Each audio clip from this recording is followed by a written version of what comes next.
What is going on, everybody? Welcome to another episode of Taylor Hinton Speaks His Mind, the number one online health and fitness podcast in the world. Today, I'm going to be talking to you about why running is critically important for your physical, mental, and emotional health. I'm going to focus primarily on the physical stuff on this one. I'm really excited about this because running is something that I used to avoid so much. When I was a kid and I played football, running was a part of our, obviously like any sport, warm ups and cool downs and punishments and all that kind of stuff. So I had this very strong aversion to running outside of my sport. When I was a kid, and then when I, finished playing football and I was an adult, I was like, cool, I don't have to run again. Running sucks. I just want to get big and build muscle and get jacked. Just like most, you know, early 20-year-old males and even females nowadays, everybody wants to just add muscle, add muscle, add muscle, and that's great, and you should. And let me say this too: building muscle should be your foundation. So if you're not at a place right now where, as a female, let's start there. As a female, you can't do at least five body weight dips, at least five body weight strict pull ups. That's full extension in the elbow, everybody, because I see people talking about how they're getting 20, 30, 40 pull ups. And it's just not, no, you're not. If you're getting 20 pull ups, 20 strict pull ups, then you are elite at pull ups. Elite, just so that you know. Okay. Most people are not fully extending their elbows. They're not allowing their shoulders to protract or their arms to fully extend, where your shoulders are, reaching up towards your ears when you're at the bottom of that exercise, that full stretch position. Most people still have at least a little bit, but in most cases, a significant bend in the elbow.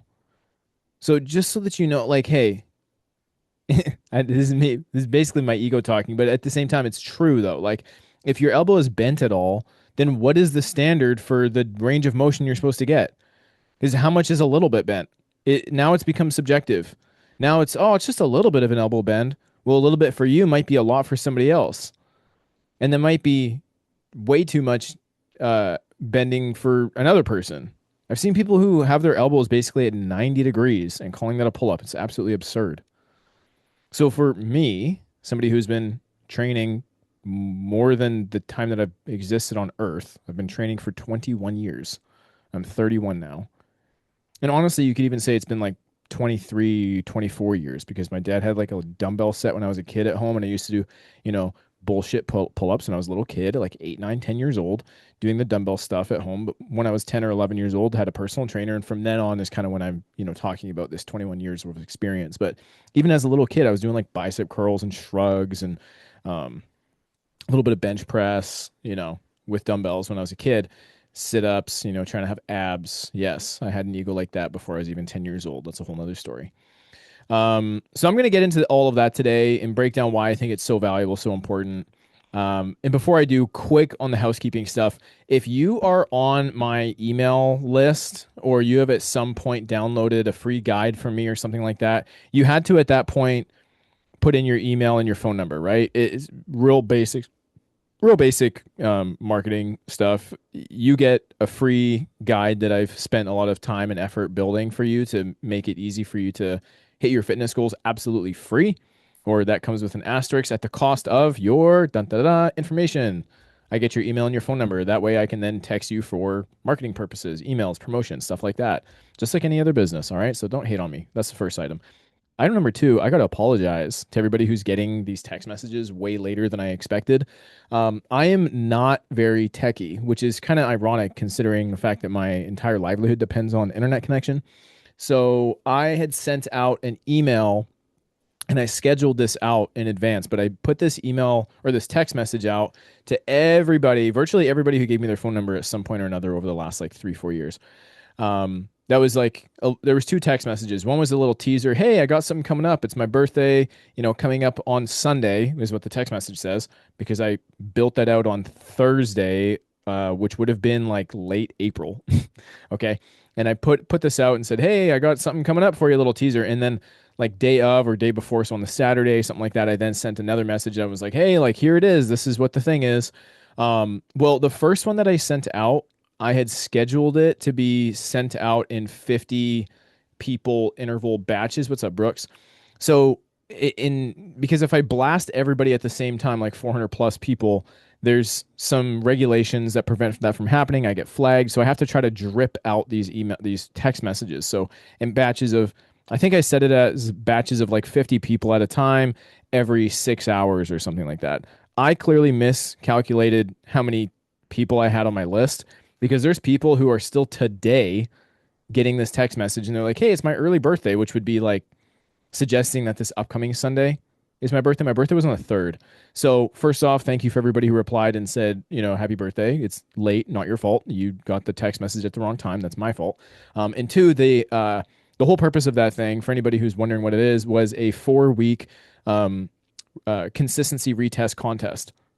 Reset contest, sorry. And what this is really a select group of people are inside of my program in a one-to-one capacity where they're getting training, nutrition, accountability, the systems that I built for my clients for 4 weeks, right? They spent $50 to get inside of this thing so that I have people who are actually going to be investing their time. If money talks, so people will give a little bit of cash up front. And then it's a contest for whoever is essentially the most consistent. It's not even a results-based thing. It's all about being the most consistent. And the cool thing is that there's 3 winners at the end. So I'm not getting any of them. And all the money that you guys have put into this was $50 for the people who have joined. I'm not taking any of it. It's all just going to be given back to the 3 winners at the top. So that's that. Let's talk about why running is so valuable and why you should do it, even if you hate it. And even if your goals aren't related to running. Okay. So again, like my experience, I hated running just inherently. I always considered myself to be not a runner. I don't have the body type for it. I played football and yeah, there's running in football, obviously, but there's also varying positions in mine. My position was more quickness and 3-second burst and lateral speed and stuff like that, not endurance based, nothing in football. It obviously requires a level of endurance, but we're obviously not running for like, honestly more than 6 seconds at a time. So it's more of these quick bursts. But that's neither here nor there. Everyone again wants to build muscle, and I touched on. Man, I'm kind of scattered. Sorry, guys. You know how I do these things. Strength first. Let's go there. Strength is important. I'm not going back on that. I still think that strength is the number one thing that you should focus on if you don't have it, but that doesn't mean you can't incorporate running as well. So here's what my standards are. I made a poll or a reel on this many months ago, and I got so much backlash in the comments because so many people were challenging my belief system on what I believe strength standards should be, particularly for women in the case of this one reel, where people said, where's the data on this? Where's this? Where's that? What data? Data on what? What quote unquote subjective good strength measures are for women? It's a subjective measure. So there's no data on it. I mean, you could probably find something that talks about longevity or lowering injury risk or health risk when you are able to perform X amount of weight on certain lifts, but that's all correlation at the end of the day. Because there's plenty of people who are big and strong, but they die of heart attacks because they're super unhealthy. So I'm not trying to bullshit anybody and say like, oh, this one data point that I cherry picked now supports my belief. I'm just straight up saying this is my belief, right? This is from anecdotal evidence of the people that I've worked with, the over 300 millennial men and women that I've worked with over the last 4 years. It's probably closer to 350 at this point. And my personal beliefs. It just, to me, logically makes sense. And you don't have to agree with that, but coming from somebody who has been consistent with their health and fitness since a child and now coaches people to do this for a living, I think that my opinion holds some weight, even though not coming from some study that you're wanting so bad, which I know for a fact if I was like, yeah, here you go, here's a PubMed cited study on it, you're not going to read it anyways. So you're just trying to fight with me in the DMs. If you're a woman, you should be able to do 5 pull-ups, strict pull-ups. You should be able to do 5 body weight dips. You should be able to squat 1.5 times body weight. You should be able to deadlift 1.75 times body weight. Okay, now men should be able to do 10 pull-ups. Men should be able to do 10, at least 10. It should be more like 15 to 20 dips. Men should be able to squat 1.75 body weight. Men should be able to deadlift 2 times body weight. Now, these numbers, particularly with the weightlifting stuff, the squats and the deadlifts for both men and women, they're closer to the great level of skill. So it's not poor or fair or good. It's also not excellent or elite, but I would say it's somewhere in that good to great number. It's not unrealistic at all to be able to achieve those numbers. So if you're doing this right now and you're like, okay, hold on a second, pausing this, and you're going to go do this math real quick. You go, let's say you're a female, right? And let's say you are, um, let's imagine for a second here that you're lean, you're relatively toned, you're relatively athletic, um, and you're say like 5'6", 130 pounds. Okay, so you're 130 pounds times 1.5. All right, that's a 195-pound back squat. A deadlift for that 135-pound female, 130 times 1.75 would be 227. We'd call it 225. That's fine. Pounds. So you might hear that as a 130-pound female and go, holy shit, that's really, really heavy. Awesome. Light bulb moment for you. Great. You can't lift that yet. Make that a priority. That should be something that you should do. All right. Because if you can do that at the very least, then you're going to have a great foundation of strength that you can either maintain or build on, whatever your goals may be from there. But I think that that should be a foundational level of fitness for you. Now, maybe you're still 5'6", right? As a female, but you're like 160 pounds. Okay. So we got to do those numbers again. 160 times 1.5. That's your squat of 240 pounds. Your deadlift would be at 160 pounds. 1.75 would be 280 pounds. If that sounds absolutely insane to you, another light bulb moment. Maybe you have some extra fat to burn. Now, obviously, all of this needs to be taken in with a grain of salt. There are some women who are 5'6", 160 pounds, and are incredibly muscular and strong. And that is really reasonable for them. So their light bulb moment might be, whoa, 5 pull-ups? That's crazy. I can't even get one. Okay. Well, then your pull-up strength is something that you should prioritize. That's why I love this standard, because one, it's relatively generalized. But two, it also really helps expose the areas that you're weak in. So maybe you are really, really jacked as a female. You're genuinely like muscular and lean at 160 pounds, 5'6". Not very common. It'd be very rare, actually, but it's possible.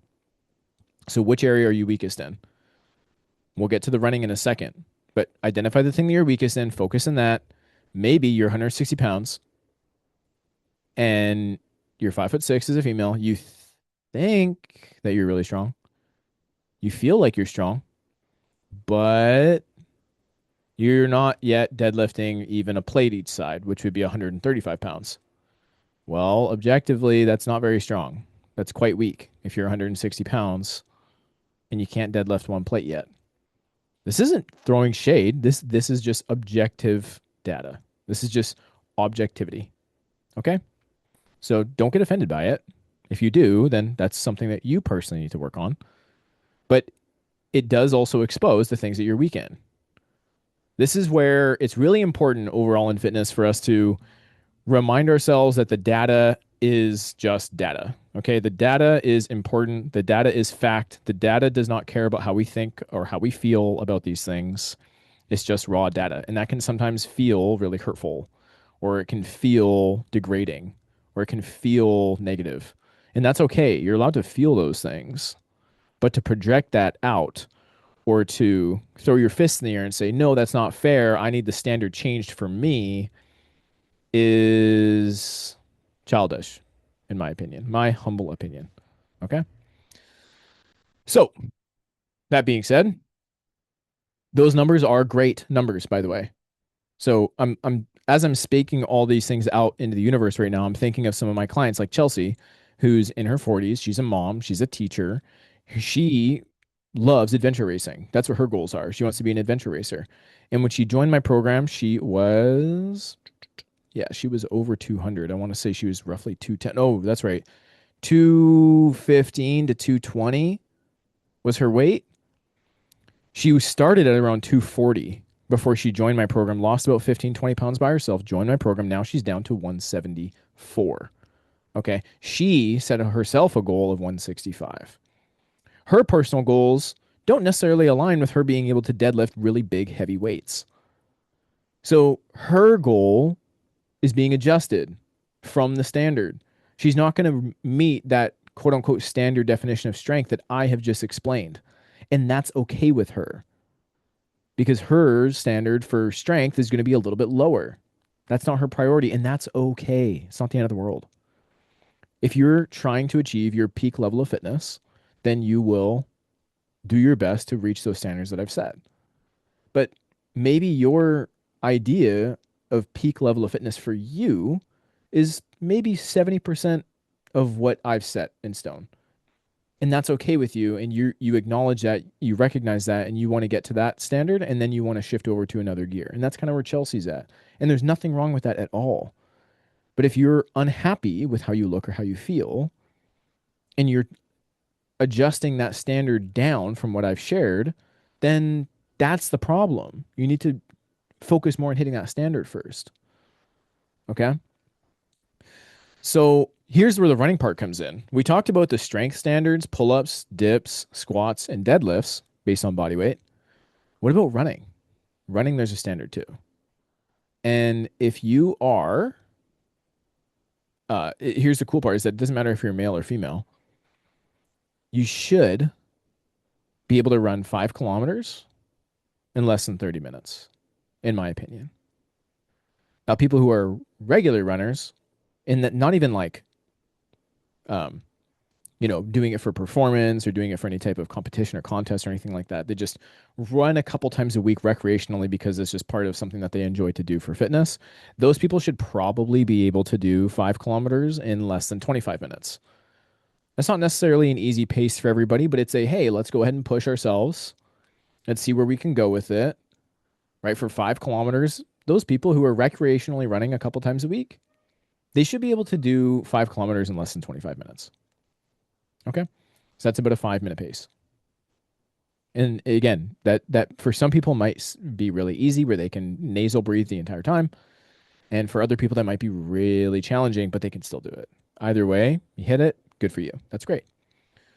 So let's get into the let's get into the topic of today. I found that it was important to at least establish that standard first before I get into it so that everything that I say here makes sense and you can kind of reflect back on some of the other things that I had mentioned previously. So get strong first. Okay, now that you're strong, what about your cardio? Well, I don't care about my cardio. I just want to be lean and all that kind of stuff. Let's get into it. So here's what people miss when they're ignoring running. I should say cardio in general, but I think that there's massive value in running in it of itself, and I'll get there in a second. But cardio alone improves your ability to recover from literally everything else that you do, right? So when you have a stronger aerobic system, it means that you have better recovery between your sets when you're lifting weights in the gym, better recovery between workouts. So when you go home and you're resting, you're actually able to recover so your muscles aren't terribly sore the next day. Your overall resting heart rate is much lower. I love that. That's like a huge ego thing for me. I love seeing that my resting heart rate is in the low 50s or the high 40s. Normally, somewhere around 51, 52 is my average, but there's some nights where I'm checking over like my last 30 days or something on my Fitbit, and my resting heart rate's like 47. I'm like, damn, I'm fit.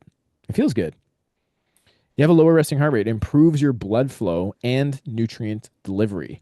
So all the vitamins and minerals and carbs and proteins and all that stuff that you're consuming, your body obviously processes it in your stomach. It's distributed. Some of it gets excreted, right? But most of that stuff gets absorbed. If you want to have a higher rate of a nutrient absorption, your body's ability to process the high quality food that you're consuming and turn it into fuel that heals and rejuvenates all the cells in your body, you should do cardio regularly. And this is my favorite part, a better overall work capacity.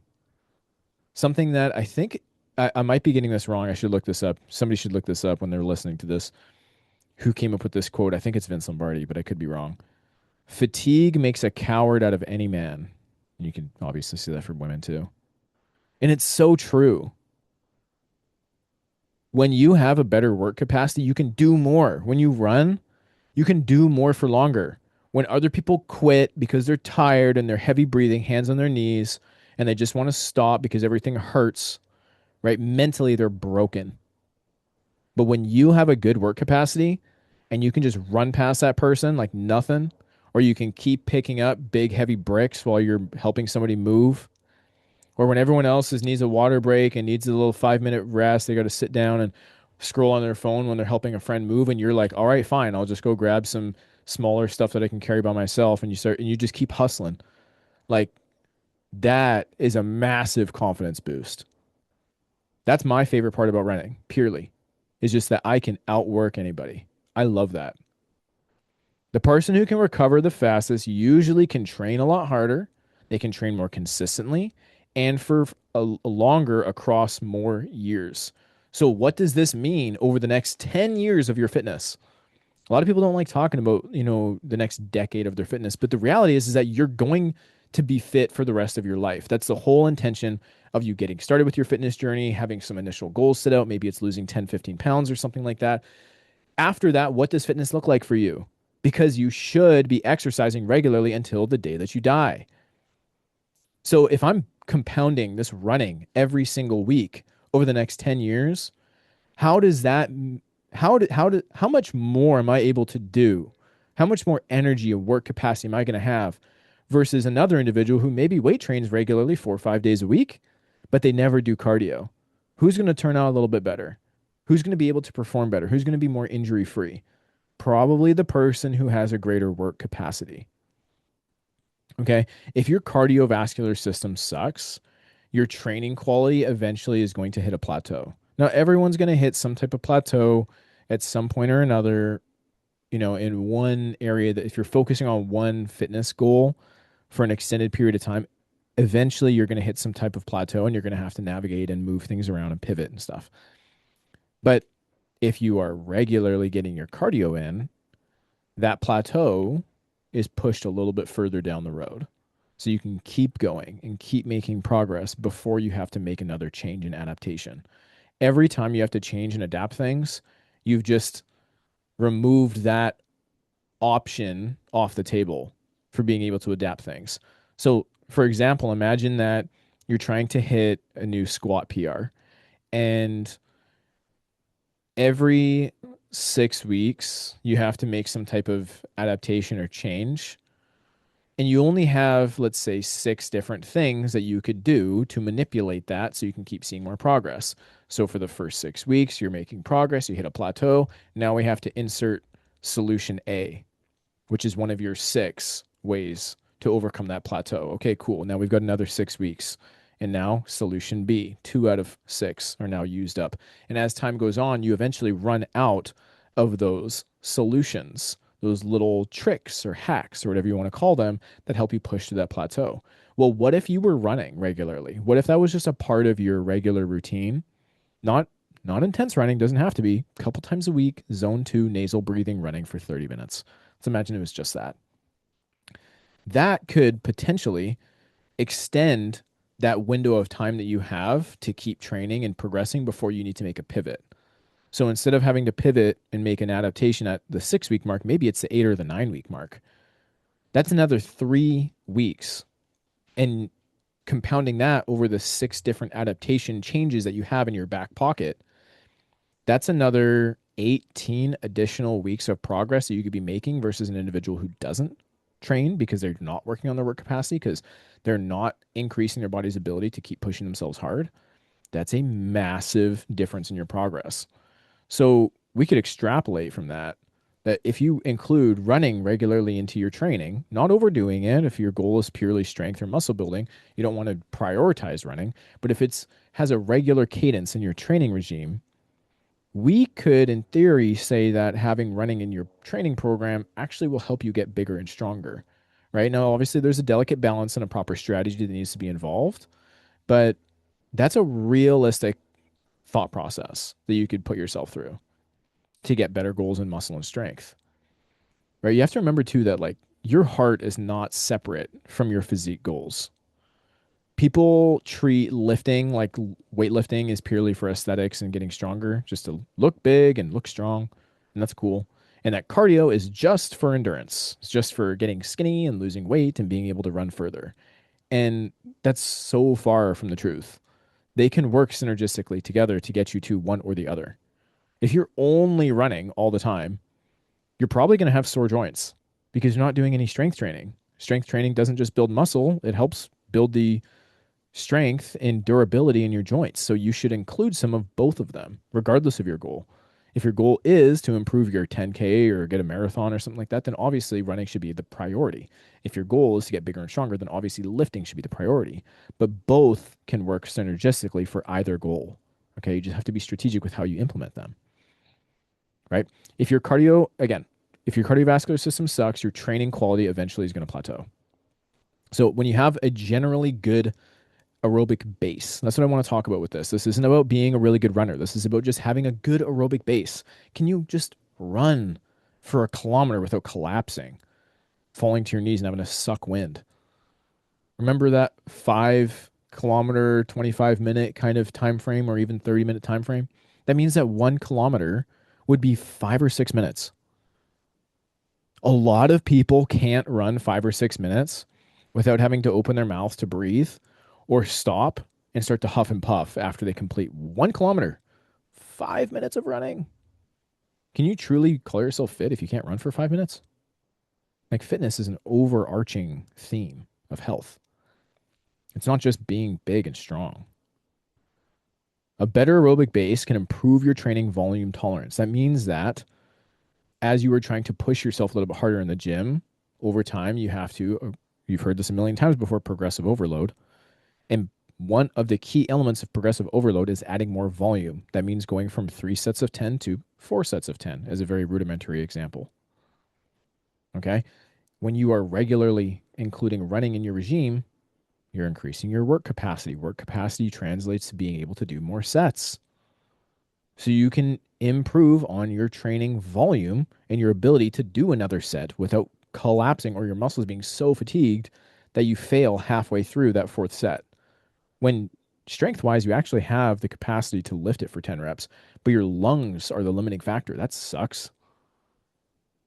It also can improve your insulin sensitivity. So your body's ability to convert carbohydrates that you consume into glucose and then store in your muscles as glycogen, meaning that you can store more energy inside of muscle tissue for performance-based activities.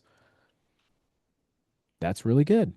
And obviously, if your insulin sensitivity is high or strong, then you're lowering your risk of type 2 diabetes as well.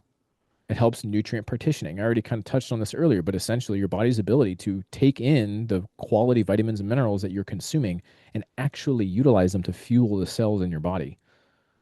So when you're thinking about, I want to have more energy, I wish I was more motivated, I wish having more energy comes down to your body's ability to actually utilize the food that you're eating. If you're shitting out 50% of everything that you consume, you got to eat a lot more food to get that minimum threshold of what would require the amount of energy that you need. So if you're only absorbing 50% and your body's saying, I'm still hungry because it didn't fuel the cells the way that it wants, so it signals for you to eat more food, now you're overconsuming calories. We get fat. Being fat doesn't really correlate with having good energy, and the cycle continues. Okay, it also helps improve your energy expenditure without destroying your recovery.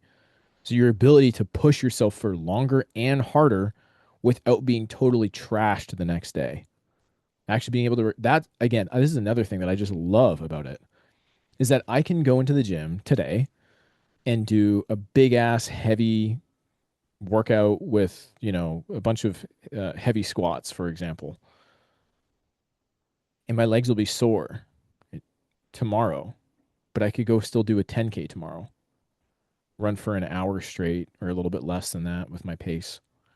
Nasal breathing the whole time. Everything feels good. Everything feels fresh. Like, maybe some of you can run 10K right now or a 5K right now, right? You have to push yourself. It really takes a lot of effort and time, and you can do it, but your body's not adapted to it. So you're trashed. Your joints hurt. Moving hurts. Bending over hurts. So you got to take a few days off after that. Well, that sucks. But when you get to the point where you can run 5, 10K, nasal breathing the whole time, and then go to the gym the next day and hit a heavy leg day, like, damn, your body is adapted. You are able to do a lot of shit. And that feels really, really good. And it helps you maintain lower body fat more sustainably. I mean, that's just a given. The more energy that you expend, the more calories that you're burning, the more efficient your body is at consuming and utilizing calories. When you're very sedentary, you have to be pretty conservative with your calories. But when you're moving a lot more, you're burning a lot more, your metabolism's raised, you can afford to eat a lot more food, which is really cool. And or make it easier for you to lose weight. That's pretty sweet.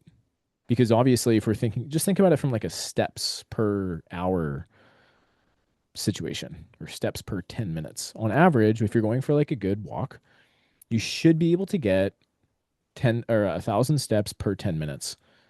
If you don't have anybody kind of slowing you down, like little kids or a dog or something like that, it has to pee all the time, and you're just going for like, call it like a power walk or something, you're just moving at a good pace.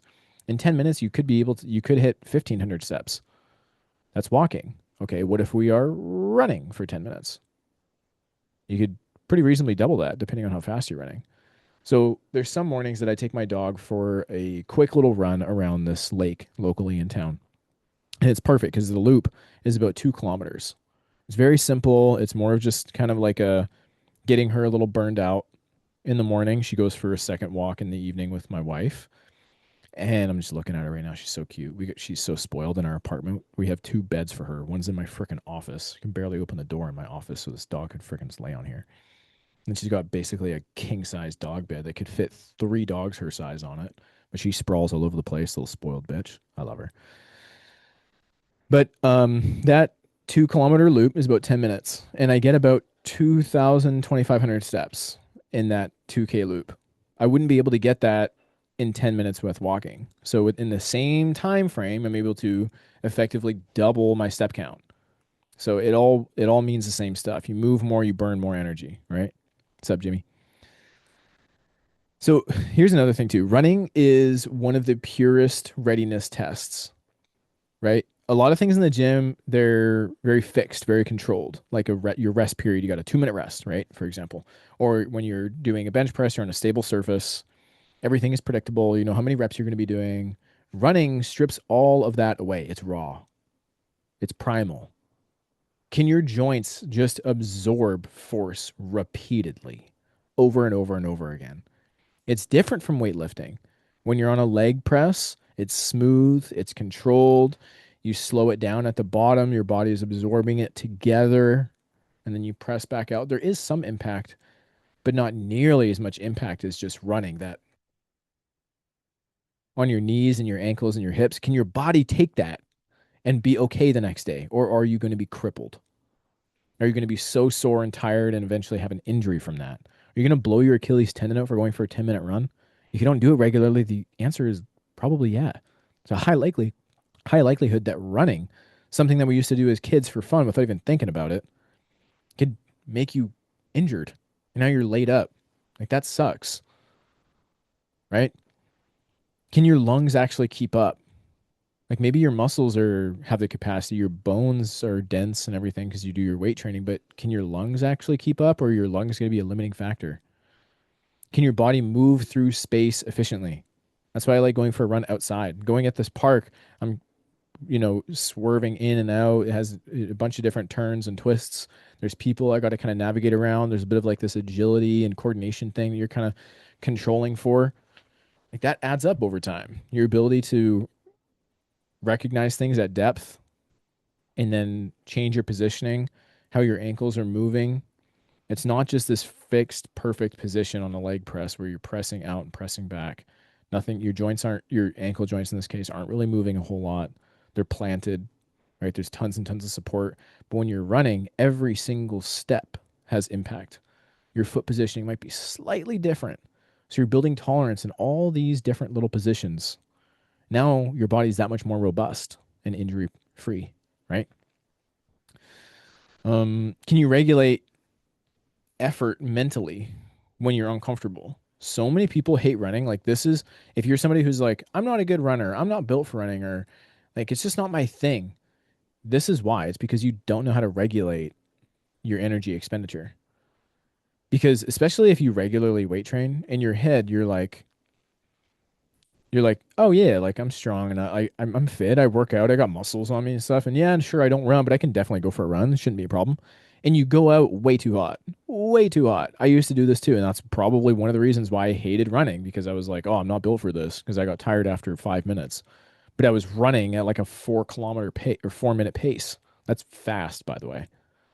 So you have to be okay with understanding that you can't go hard the way that you would with weights. If you're doing 3 sets of 10 on bench press, how much time are you actually working for the 10 reps? Like 30 seconds, something like that.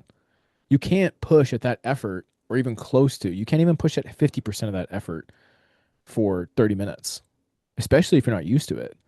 You have to come out slow, boring. You have to be able to regulate. And when you do, because you will run too fast, do you just stop to catch your breath? Or are you figuring out how to slow down your pace and keep moving? Because you can. You can keep going. You're not going to die. You're not going to collapse. You made yourself stop. You're running. It hurt. You told yourself there's no way I can keep this up the whole time. So you stopped to breathe.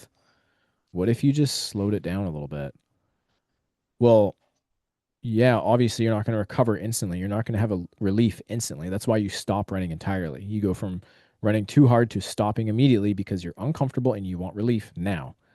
Okay, well, let's just pretend that you don't stop and instead you just slow down your pace. Now, instead of getting relief right now because you want it, just like everything else, I want this cake right now. I want to stay up right now. I don't want to go to the gym right now. And that's emotionally regulate. Okay. Just slow down the pace, keep running. Your body can physically keep going. Okay. It just hurts. And instead of getting relief right now, we're going to get relief in 30 seconds as your body slowly calms down a little bit. Can you keep going for 30 seconds at a slower pace? The answer is yes. You just don't want to.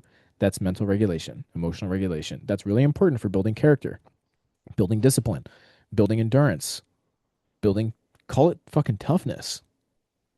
Some of us just need to get a little tougher. Okay. Humans are built to move. We're built to run. It is like one of the most primal aspects of who we are as humans. Or you go back to our ancestors and they were hunting down elk and stuff like that, whatever, with spears. We didn't sprint after them and chase them down a gazelle and kill it in like 5, 10, 15, 20 minutes. Like, we didn't run those things down. We literally just had better endurance. We would just slow jog, nasal breathing for like a day. Like they were freaking psychos back then, obviously, because they had to survive. It was common practice for them to run for 24 hours. So they would just have this very slow run. And they could see that gazelle out in the distance. That gazelle, you get a little bit closer, that gazelle sees that pack of humans, right? That little tribe of humans.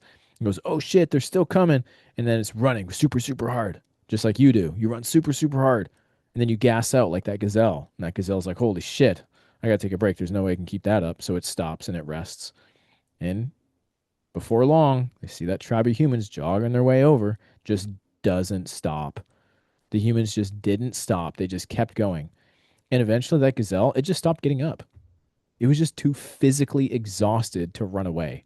So it would lay there and rest and wait as those slow ass humans made their slow ass way and their slow ass jogging pace over to it and then stabbed it in the head. And that was that. We are built to move for distance. It's part of our DNA. And maybe that's why when you go for a run, you ever heard of runner's high? Maybe it's some ancestral, you know, thing for us where it's like you're connecting with your roots. I don't know. Maybe I'm getting a little woo woo for you. I don't care. It's my podcast. Run. It's good for you. You can argue the modalities too, by the way. I don't really care. It doesn't have to be running right out of the gates. I do think that everybody should have the capacity to run, but it doesn't have to be that right away. Like, definitely don't go for your first run as a 5K. Like, don't do that. Even if you think you're fit and you lift weights all the time, don't do that. Go for, like, what I set with my clients who are new to it is 10 to 15 minutes at the end of their workout. Never before, for a couple of reasons. One, I don't want them to run before their workout because I don't want them to reduce their capacity for pushing themselves hard with the weights, because for most of them, the weights are still the priority. The other thing too is that I want them to be a little bit compromised when they run because of that self-regulation isn't there yet for a lot of them. Like I explained earlier, the reason why you probably hate running is because you go out too hard and then you feel like you got to stop after 5 minutes and you go, oh no, I'm not a runner. I ran for 5 minutes. I'm tired. You ran too hard, right? My clients will do the same thing. They're brand new, just like you. So when I give them running, I make them do their weight training first so they don't waste any energy and they have full strength for the weightlifting, which is the priority for most of them. And then they get 10 or 15 minutes of running at the end of the workout when they're already a little bit compromised. Their muscles are a little bit sore, their lungs are a little bit compromised, a little bit tired. So they're not, even if they wanted to, they're not going to push themselves really hard. That's perfect. I want them to go at a slow pace. And over time, rather than focusing on kilometers or speed, we're just focusing on how long can you keep going for. So we start with 15 minutes, and depending on their fitness level, maybe after a couple of weeks we go to 20, and so far and so on and so forth. And then eventually, once we get really competent with that, then we'll shift things over into distance. How far are you running, and how fast can you run that distance for? Right. Right now, a group of us are getting ready for High Rocks in Vancouver, because I'm in Abbotsford, about an hour away. We even have some clients that are out in the States at Colorado who have their flights booked and everything. They're going to come out. It's going to be super fun. So now is when they need to, at the very least, now they need to start running if they are not used to it. So we've got a system for them, but it starts off with a couple 15-minute runs a week. You're not trying to get tired. You're not trying to hit PRs. You're just trying to build a little bit of tolerance, build a little bit of volume to that impact. And then we build from there. Running, okay, again, like you could cycle, you can row, you can swim, you can incline walk. It's all valid. That's fine. But running is fundamental to human movement. If you completely lose the ability to jog or sprint or run comfortably, your overall athleticism is declining, whether you want to admit it or not. Okay. That doesn't mean that everyone needs to do ultra marathons or a bunch of mileage. Like you don't have to run 50K a week. Like that's not, like, again, at the very least, I think that you should be including a couple 5Ks a week. Once you have achieved those strength goals, okay, now where do we go from here? Well, if you can't run very well, then that should absolutely be a priority in getting up to a place where you should be able to, at minimum, do a couple 5Ks per week, right? Those are kind of like quote unquote rest days. Because once you've hit those strength goals, you have a really good base of fitness. You're lean, you're strong, you look good, you love the way that you look. You're really content. You probably don't really have a whole lot of aesthetic goals to achieve at that point. Maybe you want to, build up your glutes a bit more or your arms a little bit more or whatever, and that's fine, right? Everybody has a little bit. I still want to build up my calves a little bit more and be nice to have a little bit bigger forearms, I guess. I'd like a thicker neck. But once you've achieved those strength goals that I mentioned at the beginning, and you can't do the running yet, you should probably focus on that. Let's get as well rounded as we can. Like let's be as athletic and fit fundamentally as we can.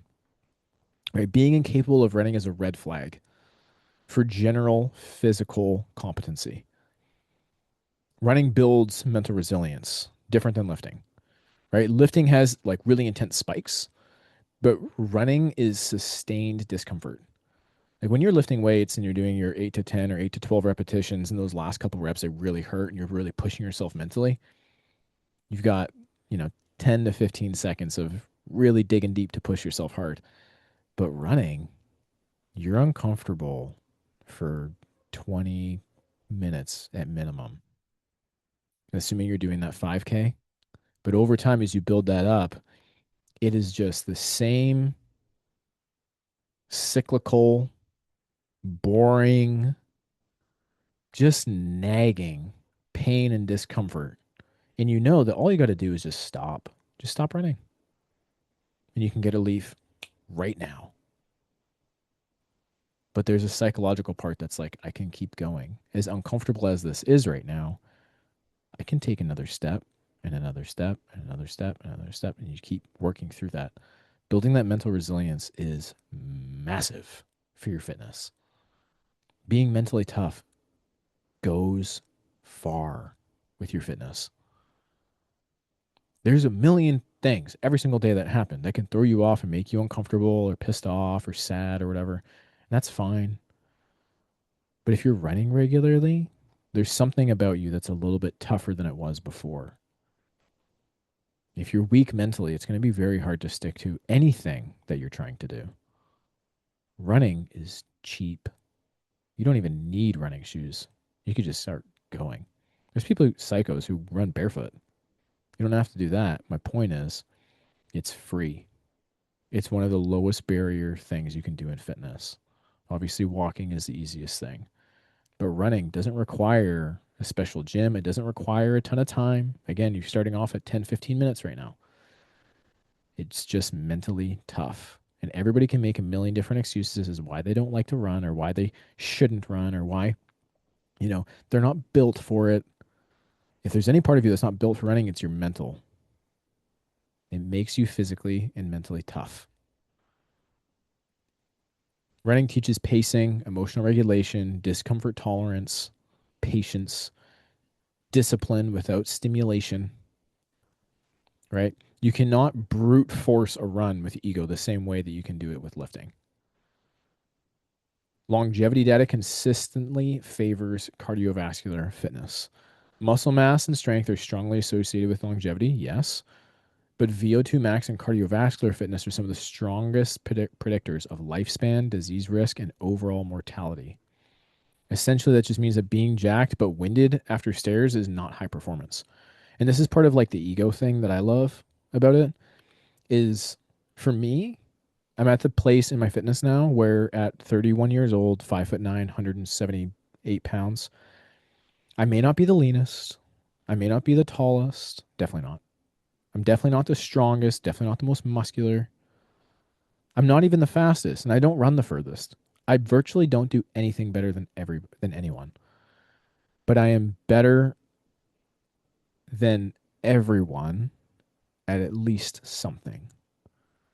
This used to hurt my ego so much when I was younger, and the only thing I cared about was being bigger because that's how I compared my value. That's what made me feel good, was how much bigger or stronger I was than the next person. So inevitably, when I went into the gym and there was somebody who was bigger or stronger than me, it immediately killed my ego. I was like, oh, I'm not as big as that guy. But now it doesn't matter because maybe I'm not as big as that guy, but I know for a fact if we were going to have a burpees to 100 competition for time, he's not beating me. I will get that more than him. Or pull ups. I'll do more pull ups than him. He's just too big and heavy and clunky. He'll beat me in the leg press. Cool. Awesome. How does that translate to real life? Obviously, having big, strong legs is super important, very helpful. I'm not denouncing that by any means. But you could go ahead and leg press forever and have really big, strong legs. Can you carry a couple of 80-pound dumbbells further than me? Maybe, but maybe not. And I could be literally 100 pounds lighter than this guy. But I just have the capacity for doing that. Might be able to beat me in a 40-yard dash. Definitely not going to beat me in 800 meters or 400 meters. Definitely not going to be able to keep up with me if I keep going. He will break and I won't. I'll be able to keep going. And then after we both complete our 10-kilometer run, because he can't stop, let's imagine this is my little fantasy competition with this big jack dude. We both have to do a 10-kilometer run and then 225 back squat for 50 reps. That sounds brutal, but the whole thing's for time. Timer starts at the beginning of the run. Timer ends when you've completed 50 reps of 225. If we just started off with just the squats and there was no running involved, he'd probably beat me. But add in another element that challenges your body in another way, and I blow him up. I'm done my 50 squats before he's finished his run. And he probably quits on the run because he's in so much pain. Fatigue makes a coward out of any man. I like that I don't get tired. I think it's badass. And this is all on the performance end of health and fitness. So the important nuance with all of this is that this is where people get really stupid and tribal with things.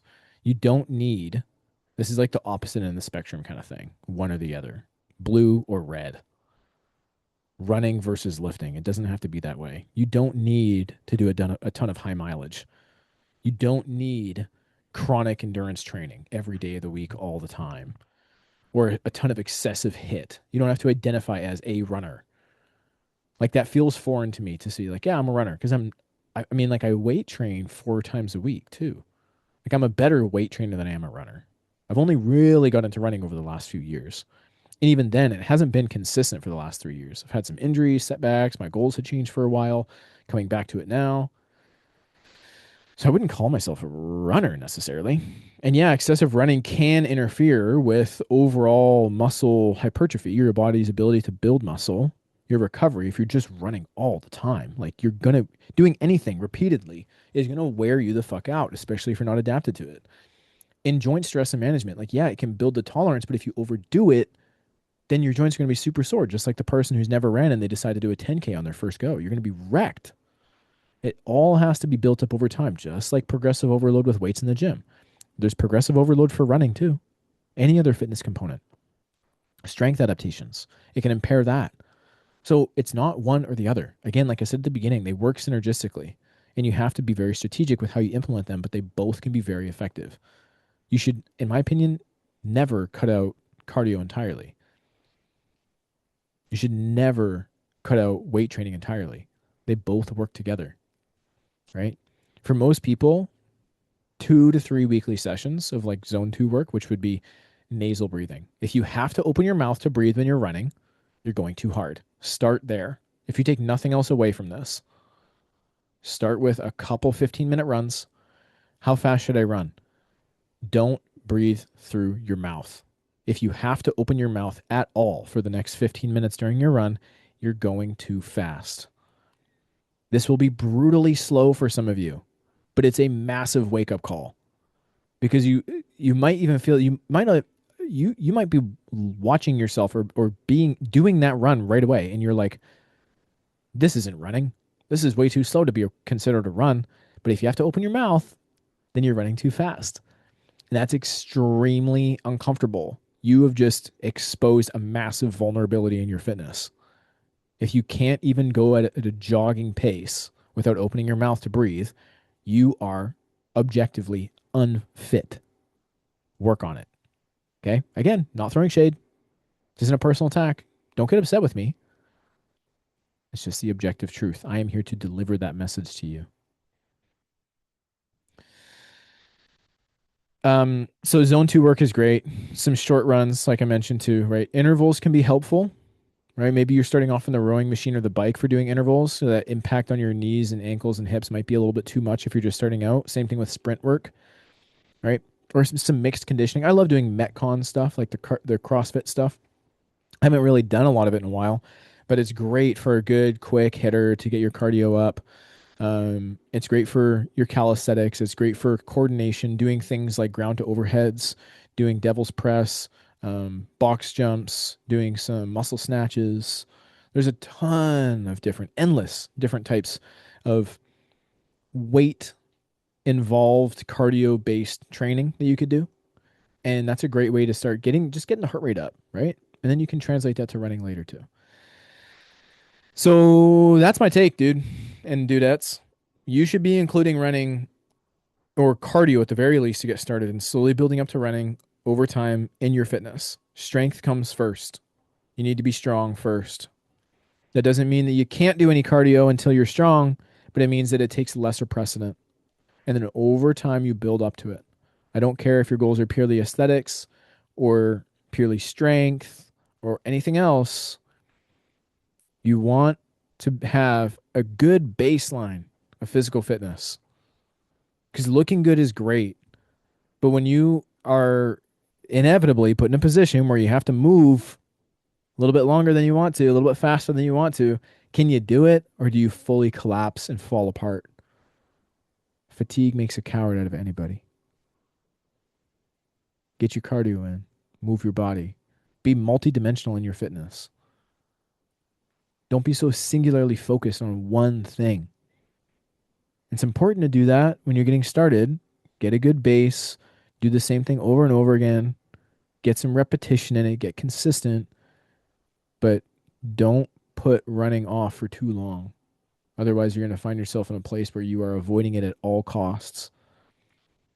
I'll leave you with this. Running helps you with hiking too. Most of us enjoy a good hike with our friends, and if you don't, it's because you probably don't have good cardio. But I imagine that if it wasn't so damn hard for you, you'd probably enjoy going for a hike with your friends, carrying your sandwiches and water bottles in the back. And then when that one friend is getting really tired, you can be like, hey, I got your bag, no worries. And you grab all the heavy shit out of their bag and you can carry it, no problem. That's cool. It's a good feeling. It's good to be able to be reliable. All right. That's it. I got to get some breakfast in. Hope you guys have an amazing day. Thanks so much for joining. Take care. If you're interested in one-to-one coaching, send me a DM on Instagram at HintonNation_coaching, or you could just search up my name, Taylor Hinton. Should be able to find me. I'll see if I can help you out. Take care.